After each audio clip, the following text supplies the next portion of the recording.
Well, it's that time of year again when just about everybody is resolving to change something in their life. And right now, as of the day of this recording, it is January 17th, and I'm asking, have you broken any of yours yet? If you have, stick around because I'm going to share some tips and strategies that will help you stay on track. Good morning, Sandra from Biohacking Wellness, and I have a few tips for you this morning to rock your resolutions. Now, I wrote a nice article on Rock Your Resolution, so if you want to go read that, you can go to www.biohackingwellness.com and read the article. But I'm going to give you some key points here, some golden rules when you're trying to change behavior. So, golden rule number 1, if you fail to plan, plan to fail. The most important things are what we spend our time on first. Have you ever heard the slogan that says 20% of the efforts create 80% of the results? It is so true. We need to take time to make sure we're successful. So if your intention is to be successful, what are you doing to make that intention a reality? Now, for myself and a lot of my clients, one of the things that I recommend to them that they find helpful is this. Pack yourself a cooler. You get a little cooler and a little ice pack, stays cold for 3 or 4 hours. If you find yourself stuck without your meal, and I'm not talking about snacks because I'm not a snacker advocate. I don't believe you should snack. I think it's something you should try to eliminate.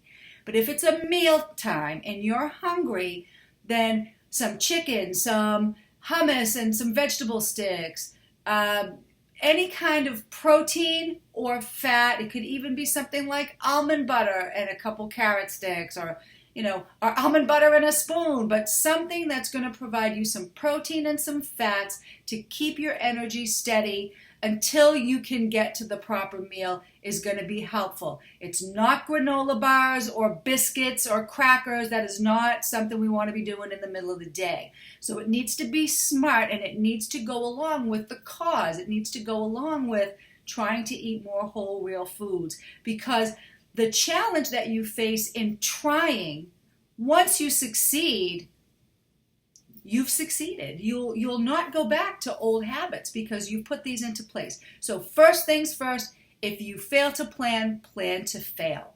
Number 2, don't keep doing what you did. That's the definition of insanity. It's doing the same thing over and over again and expecting different results. Like my client used to say, don't keep doing what you did because you'll keep getting what you got.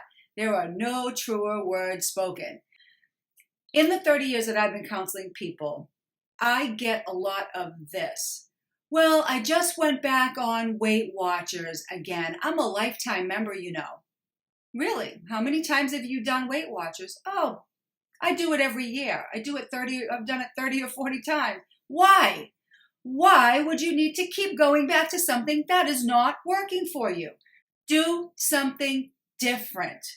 Try to go on a whole foods diet. Try not to eat any processed food. Make that a resolution, and you're going to go a long way towards reaching goals. We always like the things that are easy, and I'm here to tell you that it's not easy. You have to put the time and effort into it. Anything worthwhile is.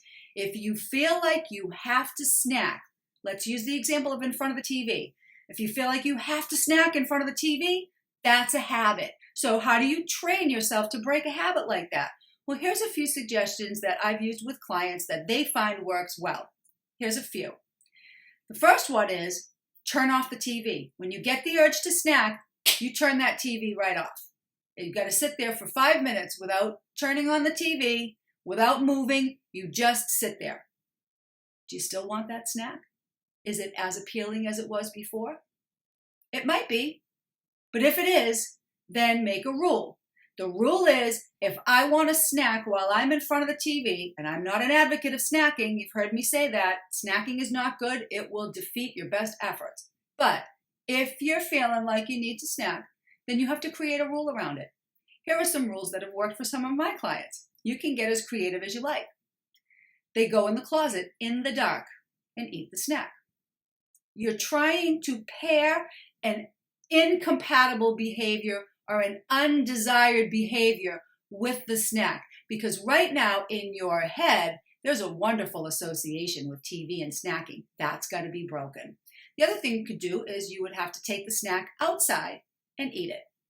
Believe me, after a couple of times of even contemplating doing that, it doesn't become fun anymore. And again, if you use the same discipline with yourself that you use with your children and you don't allow rules to be broken, you're going to be very successful. The other piece of that planning has to do with our mindset. We have to plant the seeds of success every single day and sometimes several times a day. For instance, when you get up in the morning, you want to speak out loud your intention.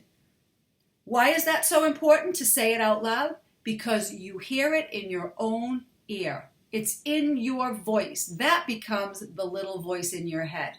Okay, and that is a very powerful thing. It's a form of a subliminal message or a self-hypnosis.